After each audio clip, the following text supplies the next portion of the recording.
నువ్వు గాడిదలు అంటే పడతారా ఇవ్వండి.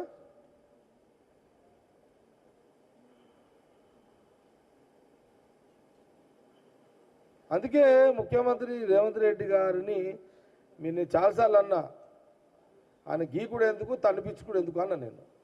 గోకుడు ఎందుకు తన్నిపించుకున్నాడు ఎందుకు? మీరు కూడా అండి అని పిలువండి. సీఎం రేవంత్ రెడ్డి ఏమండి ఎట్లున్నారండి అని మాట్లాడు, ఆయన కూడా బాగుండండి అంటాడు. ఆయన మీరు కూడా బాగున్నారండి అంటాడు సీఎం రేవంత్ రెడ్డి గారు కూడా. తిట్ల పురాణం ఖాందాన్ మీది, ఇక దానికి విరుగుడు తిట్లే. ఇక మీరు ఒకటి తిడితే, కాకపోతే మీరు ఒకటి తిడుతున్నారు, మేము 10 తిడుతున్నాం, తప్పదు. మళ్ళా నువ్వు కంట్రోల్ కావాలంటే మేము 10 తిట్టాల్సిందే. నిన్ను ఇక తెలంగాణ ప్రజలు కూడా గమనించుండేది.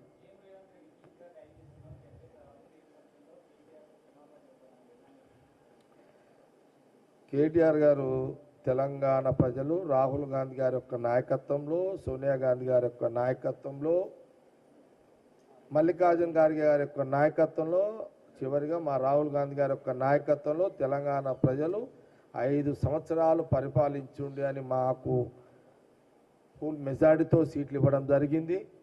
ఈ రాష్ట్రానికి ముఖ్యమంత్రిగా రాహుల్ గాంధీ గారు, ముఖ్యమంత్రిగా రేవంత్ రెడ్డి గారిని చేసిరు. దాదాపు 17 నెలలు అయిపోతుంది.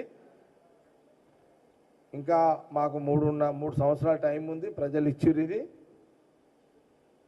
మీరు సంకనాకి ఇచ్చిన ట్రెజరీని చక్కగా చేస్తూ, మళ్ళీ చెప్తున్నా, మీరు సంకనాకించిన ఆర్థిక శాఖ ట్రెజరీని చక్కగా చేస్తూ, మేము రాహుల్ గాంధీ గారు ఇచ్చిన మాటల హామీలను నెరవేరుస్తూ వెనుక ముందు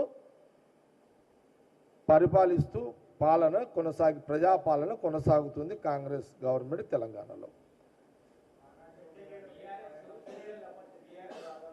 మళ్ళీ చెప్తున్నా, అమెరికాలో కొలువు చేసినావు, చదువుకున్నావు, చదివితే మంచి కొలువు చేసినావు, 10 ఏళ్ళు పాలన చేసినావు, 4 సార్లు ఎమ్మెల్యే చేసినావు, అసెంబ్లీలో కూర్చోవాలా, కళ్ళు కాంపౌండర్లో కూర్చొని చర్చకు రమ్మనాలా.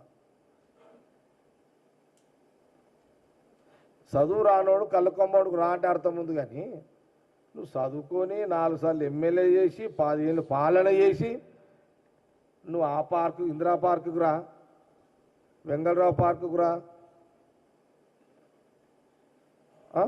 ఏంది ఇది?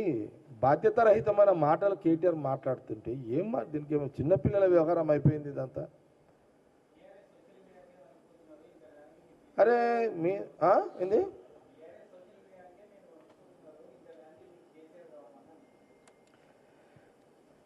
भाई, బీఆర్ఎస్ టీఆర్ఎస్ ఏదైనా కానీ వాళ్ళ సోషల్ మీడియాకు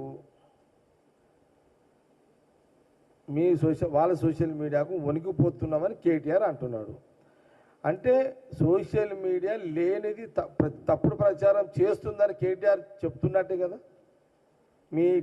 మీ బీఆర్ఎస్ సోషల్ మీడియా తప్పుడు ప్రచారం చేస్తుంది అని నీ నోటి నుంచే వచ్చేసింది. అదిగా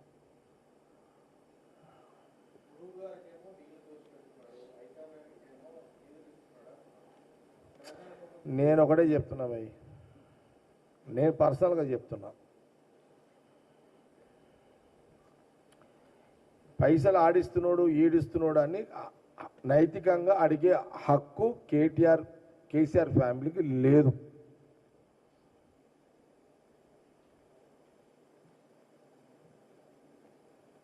ప్రతి ఎన్నికలకు దాదాపు 10 రాష్ట్రాలకు 1000 కోట్లు పంపించినట్టుగా ఆ రోజు ప్రచారంలో ఉన్నది. మీరు చేసింది ప్రచారంలో ఉన్నది, అది నిజమే కదా. నైతికంగా మీకు అడిగే హక్కు కానీ విమర్శించే హక్కు మీకు లేదు. ముందు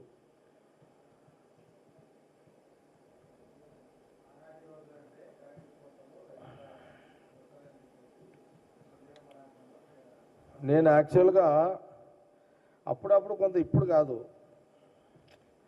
నేను వాళ్ళ గవర్నమెంట్ ఉన్నప్పుడు, వాళ్ళ గవర్నమెంట్కి మొన్న ఒక 1 ఇయర్ బ్యాక్ కొంత అటో ఇటో కొంత నిజాలు మాట్లాడతాడా ఏంది మాట్లాడడా అని కొంత కన్ఫ్యూజన్లు ఉంటాయి. కానీ ఈరోజు క్లారిటీ వచ్చింది. అన్ని కేటీఆర్ అన్ని అబద్ధాలే మాట్లాడతాడు, ఒక్క నిజం ఉండదు అనేది క్లారిటీ వచ్చింది. అన్ని అబద్ధాలే, నోరిప్పితే అబద్ధాలే, నోరిప్పితే అబద్ధాలే. అతను చెప్తున్నా కదా, అందరికి వడదెబ్బలతో ఎండ దెబ్బలు తాకితే ఈయనకు ఈ ఫ్యామిలీ దెబ్బలు తాకుతున్నాయి ఈయనకు. నీకేం చెప్తున్నా, డైరెక్ట్గా కవిత అటాక్ చేస్తుంది, ఇట్లా ఇండైరెక్ట్గా హరీష్ రావు అటాక్ చేస్తున్నాడు.